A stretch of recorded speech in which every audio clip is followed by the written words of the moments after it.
जय श्री कृष्णा। प्रिय दर्शकों, भाई और बहनों, अष्टो चर्चा में आपका स्वागत है। मैं कुंदन शर्मा आप लोग का हार्दिक स्वागत करता हूं। मेरा आपको सादर नमस्कार। आज के वीडियो में जो वृषभ लग्न के व्यक्ति हैं अर्थात टॉरस एसेंडेंट हैं, उनका जुलाई माह कैसा गुजरेगा उस पर एक संक्षिप्त परिचर्चा करेंगे। क्या सावधानियां उनको बरतनी है और किन बातों का फायदा उठाना है, इस पर एक संक्षिप्त विवरण देंगे आपको। आप कैसे पता करेंगे कि आप वृषभ लग्न के हैं? तो आप अपना लग्न चार्ट खोलिए। यदि लग्न चार्ट में प्रथम भाव में 2 नंबर लिखा आता है तो आप वृषभ लग्न के हुए। जिनके पास अपना बर्थ डिटेल्स नहीं है वो अपनी नाम राशि से देखें, रिजल्ट मोर और लेस सेम होता है। 1 जुलाई को ये गोचरीय परिस्थितियां दी हुई है। वृषभ लग्न के जो मालिक होते हैं शुक्र होते हैं, वो तीसरे भाव में गोचर कर रहे हैं और 17 जुलाई को फिर यहां से निकल करके सिंह राशि में प्रवेश करेंगे। तो जब कोई ग्रह राशि परिवर्तन करता है तो अपना विशेष रिजल्ट देता है। तीसरे भाव में गोचर कर रहे हैं, इसका मतलब लग्न का तीसरे भाव से संबंध बन रहा है। यदि आप प्रयास करेंगे, प्रयास में लगे हुए होंगे, इंटरप्राइज कर रहे होंगे या कोई महत्वपूर्ण आपका प्रयास चल रहा होगा, किसी तरह का बहुत ही क्रिटिकल निर्णय ले रहे होंगे, तो उसमें आपको सफलता मिलेगी। काम धंधे से संबंधित रिलेशन, आप काम धंधे से संबंधित कोई बात के संबंध में आपको निर्णय लेना है तो आप निर्णय ले रहे होंगे, क्योंकि शुक्र की मूल त्रिकोण राशि 6ठे भाव में है और ये लग्नेश भी है। तो आपका कर्म से संबंधित कोई डिसीजन आपका फ्रूटफुल होगा। आपको प्रयास की सिर्फ जरूरत है। यदि आपके अपने छोटे भाई बहनों से रिलेशन कोई बात विवाद चल रहा है, रिलेशन थोड़ा कमजोर है, तो इस समय आप प्रयास से उसको मजबूती दे सकते हैं। आपका वहाँ पे सहयोग फ्रूटफुल होगा। यदि आपका नेबर से कोई रिश्ता खटास में चल रहा है तो इस समय आप प्रयास से उसको सुधार सकते हैं, रिजल्ट मिलेगा जुलाई महीने में। शुक्र 17 जुलाई को सिंह राशि में प्रवेश करेंगे। उससे पहले आपको ध्यान रखना है कि मंगल के साथ यह बैठा हुआ है और मंगल के साथ बैठने से क्या हो रहा है कि मंगल नीच राशि का है, तो मंगल इमोशंस के राशि में, भावनाओं की राशि में सही रिजल्ट नहीं दे पाता, नीच की तरह व्यवहार करता है। तो शुक्र का भी निर्णय गड़बड़ हो सकता है मंगल के साथ बैठने से। तो आपको निर्णय लेने में बहुत सोच समझ के विचार करना है, क्योंकि लग्न इन्वॉल्व है, आप खुद इन्वॉल्व है निर्णय में। तो आपको जो भी निर्णय लेना है वो बहुत सोच समझ के लीजिएगा, भावनाओं में बहकर निर्णय नहीं लीजिएगा, नहीं तो उसका गलत रिजल्ट भी आ सकता है।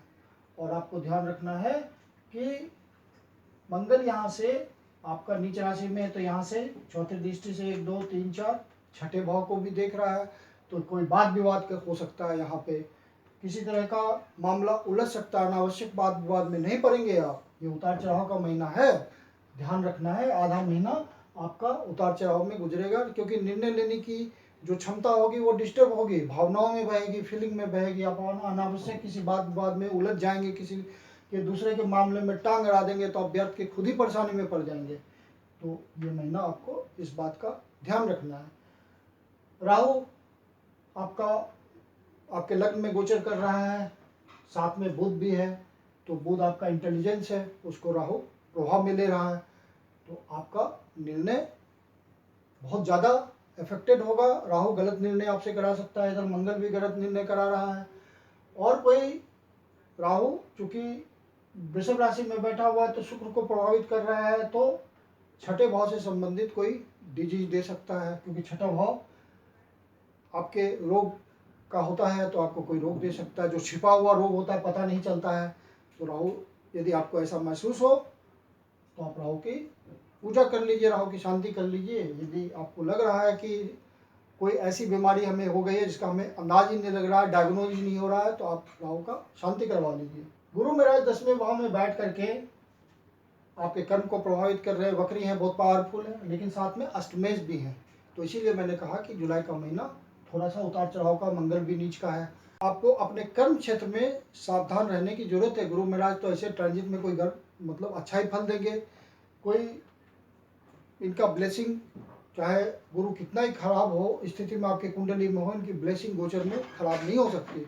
तो ये देंगे तो अच्छा रिजल्ट, लेकिन आपकी कुंडली में नटल चार्ट में गुरु की कैसी स्थिति है उस पर भी रिजल्ट निर्भर करेगा। तो अष्टमेश है तो थोड़ा सा अफेक्टेड होगा आपका कर्म भाव, तो कर्म भाव अफेक्टेड होगा, लेकिन आपकी इच्छा पूर्ति के भाव का मालिक गुरु महाराज ही हैं, तो निश्चित रूप से आपकी इच्छा पूर्ति करेंगे। उतार चढ़ाव तो अपनी जगह है और इच्छा पूर्ति अपनी जगह, इच्छा पूर्ति गुरु करेंगे। आपको अपने कर्म भाव में लाभ पहुंच सकता, अचानक से कोई लाभ हो जाएगा आपको, क्योंकि आकस्मिकता का भी घर होता है आठवां भाव। अचानक से कोई आपको वशियत मिल जाएगा, लंबा पेंडिंग होगा तो अचानक से कोई बात हो जाएगी, कोई धन मिल जाएगा जिसका आप उम्मीद आपने नहीं किया होगा, छिपा हुआ धन मिल जाएगा किसी तरह से। आपकी कोई ऐसी इच्छा पूर्ति हो जाएगी जिसके बारे में आपने सोचा ही नहीं था। आप कोई रिसर्च कर रहे होंगे तो रिसर्च का रिजल्ट अचानक से आ जाता, इस तरह से हिडन रिजल्ट आएंगे। अचानक से कोई प्राप्ति हो जाएगी किसी चीज़ की। गुरु वक्री है, पावरफुल है, तो आपका अच्छा रिजल्ट देंगे। कर्म भाव में सिर्फ सावधानी रखने की ये जरूरत है, क्योंकि मंगल भी है, राहु भी आपके लग्न में बैठा हुआ है, तो कोई गलत निर्णय नहीं लेना है कर्म क्षेत्र में। आपको सीनियर से, अपने बॉस से सोच समझ के रणनीति बना के चलना है, ताकि आपको कोई नुकसान ना पहुंचे, कर्म क्षेत्र पे आप कमजोर ना हो। और साथ में जो आपके छिपे हुए शत्रु वगैरह भी हैं जो कर्म प्लेस पे होते हैं, आपके पीठ पीछे आपकी शिकायत करते हैं, आपको डिग्रेड करने की कोशिश करते हैं, वो सब लोग भी एक्टिव होंगे इस समय जुलाई महीने में, तो उसका भी विशेष ध्यान रखना है। वैसे आपका वो बाल बाका नहीं कर सकेंगे, क्योंकि गुरु महाराज यहाँ बैठे हुए हैं ऊपर से ट्रांजिट में और आपको ब्लेसिंग दे रहे हैं।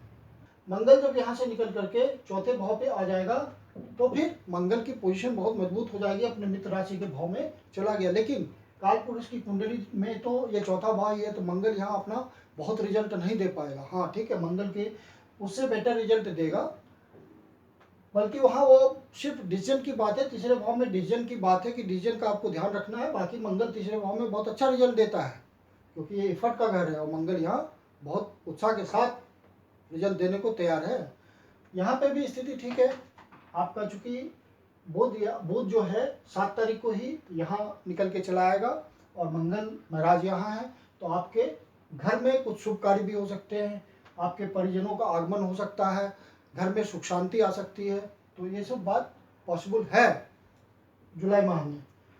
और चूंकि शुक्र भी आपका 17 तारीख को सिंह राशि में आ जाएंगे, तो बहुत अच्छी स्थिति हो जाएगी, तो मन को बहुत शांति मिलेगी, आपको न्यूक्लियर फैमिली में समय बिताने का अवसर मिलेगा। आपके जो परिवार है, अपना बच्चे हैं, पत्नी है, उसके साथ समय बिताने का अवसर मिलेगा। मंगल जब 20 जुलाई को सिंह राशि में आएंगे तो 1 2 3 4 चौथी दृष्टि से आपके सप्तम भाव को देखेंगे। वहाँ केतु पहले से विराजमान है और इग्नोर कर रहे हैं इस घर को, तो आप मंगल की भी दृष्टि आ गई, तो आपको अपने लाइफ पार्टनर का ध्यान रखना है। लाइफ पार्टनर के साथ किसी तरह का डिस्टर्बेंस ना हो। न्यूली मैरिड कपल हैं, नवविवाहित दंपत्ति, उनको विशेष ध्यान रखना है अपने रिलेशंस का, क्योंकि केतु ऑलरेडी बैठा हुआ है सप्तम भाव में गोचर में, और मंगल महाराज की भी दृष्टि आ जाएगी, और केतु उस भाव को इग्नोर करता है जहाँ वो विराजमान होता है, तो यहाँ पे इग्नोरेंस आएगी और मंगल का एग्रेशन आएगा। तो लाइफ पार्टनर के प्रति आपको किसी भी तरह का दुर्भाव नहीं लाना है, नहीं तो नया रिश्ता ही खटाई में पड़ जाएगा। इस बात का ध्यान रखना है। ये गोचरीय परिस्थितियाँ होती है जो हमको सावधान करती है और हमें साफ बच के निकल जाना होता है। ज्योतिष का यही फायदा है। फिर लाइफ पार्टनर के साथ आप बिल्कुल तालमेल बना के रखेंगे जुलाई महीने में, इसीलिए मैंने शुरू में ही कहा था कि उतार चढ़ाव वाली थोड़ी स्थिति है, तो आप यदि सावधान हो जाएंगे तो कोई दिक्कत नहीं है। फिर आप पब्लिक प्लेस पे हैं, पब्लिक इंटरेक्शन में हैं, आप कोई शॉप चलाते हैं, दुकान चलाते हैं, कोई आपने फ्रेंचाइजी ले रखा है, कोई कुछ इस तरह का काम करते हैं, तो वहाँ आपको बहुत ध्यान रखना है पब्लिक इंटरेक्शन का, क्योंकि एग्रेशन इन्वॉल्व है और इग्नोरेंस इन्वॉल्व है, तो कोई गलती हो सकती है। तो आप इस बात को आप जान रहे हैं कि जुलाई महीने में थोड़ा दिक्कत है मंगल का गोचर की वजह से, तो आप केयरफुल रहिए, बहुत केयरफुल रहिए, क्योंकि इग्नोरेंस की वजह से गलत डिसीजन हो जाते हैं और खामियाजा हमें बाद में भुगतना पड़ता है। बुध महाराज 7 तारीख को धन भाव पे गोचर करेंगे अपने ही घर में गोचर करेंगे तो उनकी स्थिति बहुत मजबूत हो जाएगी, इंटेलिजेंस का आप में भरपूर इनपुट हो जाएगा। जो स्टूडेंट पढ़ने लिखने वाले लोग हैं, शिक्षा के घर से जुड़े हुए, एजुकेशन का घर है ये, तो बहुत अच्छी पढ़ाई उनकी होगी और बहुत उत्साह से वो पढ़ेंगे। तो स्पेकुलेशन करने वाले लोग हैं, शेयर के मार्केट में पैसा लगाते हैं, तो 7 जुलाई के बाद उनको फ़ायदा महसूस होगा। यहाँ तक कि जुआ, लॉटरी, सट्टा, इन सब में भी ये भी स्पेकुलेशन के ही अंदर आते हैं, तो उन सबसे भी फायदा हो जाएगा, क्योंकि बुध धन के भाव में बैठा हुआ है, धन और ये मूल त्रिकोण राशि है उनकी, तो यहाँ का रिजल्ट वो देंगे तो धन में वृद्धि करेंगे, आपका धन का संचय होगा। जो अपने परिवार के बिजनेस में लगे हुए हैं, फैमिली बिजनेस में लगे हुए हैं, उनको अनायास जुलाई महीने में फायदा होगा और धन की वृद्धि होगी, धन का संचय होगा।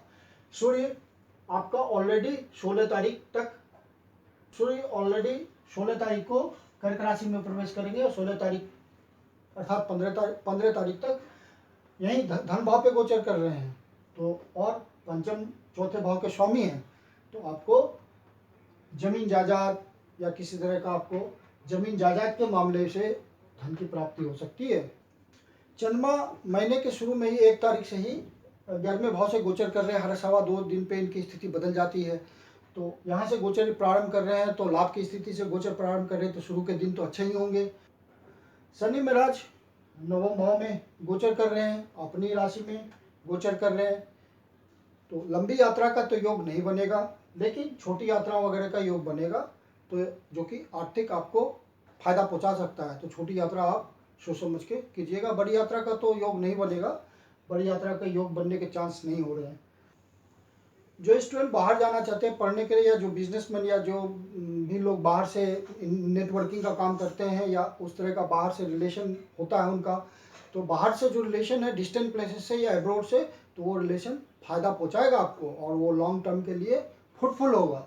कुल मिला के थोड़े बहुत उतार चढ़ाव के साथ स्थिति जुलाई महीने में अच्छी है, जुलाई महीने का फ़ायदा उठाइए। जो निगेटिव बातें हैं उसका ध्यान रखिए, वो खुद ब खुद एलिमिनेट हो जाएंगी, ध्यान रखेंगे तो फिर आपको वो परेशान नहीं करेगी।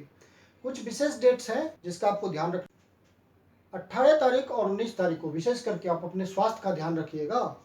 इस दिन स्वास्थ्य संबंधी कोई परेशानी दिखती है, यदि आपको दिखती है तो आप पहले से योगा कीजिए, मेडिटेशन कीजिए, क्योंकि जुलाई महीना स्वास्थ्य की दृष्टि से अच्छा नहीं है, तो कोई छोटी मोटी परेशानी हो सकती है, तो पहले से आप केयर ले लेंगे, अपना योगा, व्यायाम, मेडिटेशन ये सब बढ़ा देंगे, तो फिर स्वास्थ्य संबंधी परेशानी नहीं होगी। स्वास्थ्य संबंधी परेशानी तो जनरली उस सेगमेंट के लोगों की को होती है जो 50 से ऊपर के होते हैं। 22 और 23 तारीख को आपका मन परेशान हो सकता है, कोई अनायास कोई ऐसी खबर मिल सकती है जिससे मन परेशान हो, दुखी हो, तो आपके साथ यदि ऐसा होता है तो नज़दीक के कोई शिव मंदिर में जाकर के शिवलिंग पे आप उनका दूध से अभिषेक करें, मन को शांति मिल जाएगी। ये ज्योतिष का सामान्य उपाय है। फिर आपको आध्यात्मिक दृष्टिकोण से महीने के शुरू में 2 तारीख और 3 तारीख और फिर 30 तारीख और 31 तारीख ये आध्यात्मिक उन्नति के अवसर हैं। इन दिनों आप यदि स्पिरिचुअल प्रैक्टिस में हैं तो आप इसका फ़ायदा उठाइए और आध्यात्मिक रूप से ये 4 दिन जो आपको इस महीने में मिले हैं उसका भरपूर लाभ लीजिए। आप इसको महसूस करेंगे, यदि आप इन डेट्स को प्रयास करेंगे तो महसूस करेंगे इसको, आध्यात्मिकता अपने अंदर। खर्चे आपके बढ़ सकते हैं इन 4 दिनों, आपको अपने ऊपर कंट्रोल रखना है, और कंट्रोल नहीं रखेंगे तो आपका बजट हिल जाएगा जुलाई महीने में। धन की दृष्टि से 6 तारीख, 7 तारीख, फिर 13 तारीख और 14 तारीख ये सर्वोत्तम दिन है। जो बिजनेस में लगे हुए लोग हैं, मार्केट में पैसा जिनका फैला हुआ है, कहीं से उधार लेना है, तो वो आराम से पैसे को फ्लोट कर सकते हैं, कर्ज ले सकते हैं, कर्ज उनको मिल जाएगा, यदि जरूरत पड़ेगी तो मिल जाएगा। तो धन की दृष्टि से जो कोई जॉब में भी लगे हुए हैं, सर्विस करते हैं, तो इन 4 दिनों कुछ धन के अवसर उनको मिल सकते हैं विशेष, जैसे कोई इंक्रीमेंट हो जाए, अचानक से कोई इंसेंटिव मिल जाए, अचानक से कुछ ऐसा उनको असाइनमेंट मिल जाए जिससे उनको कुछ धन की प्राप्ति हो जाए सब्सटेंशियल। तो ये सब बातें इन 4 दिनों दिखेगी, फ्लो करेगा उस दिन धनी। आप इन सब दिनों का ध्यान रखिए और जुलाई माह में जो बातें अच्छी हैं उसका फ़ायदा उठाइए, जो बातें निगेटिव हैं उसको एलिमिनेट कर दीजिए, उसका ध्यान रखिए। तो आपके लिए जुलाई महीना सुखद है, कोई दिक्कत नहीं है, आराम से कट जाएगा। आशा करता हूँ कि वीडियो आपको अच्छा लगा होगा। अच्छा लगा तो लाइक कीजिए, सब्सक्राइब कीजिए, शेयर कीजिए। आपके जीवन की कोई समस्या है जिसका समाधान आप हमसे चाहते हैं तो संपर्क कर सकते हैं। मेरी अपनी कंसल्टेशन शुल्क होती है। धन्यवाद।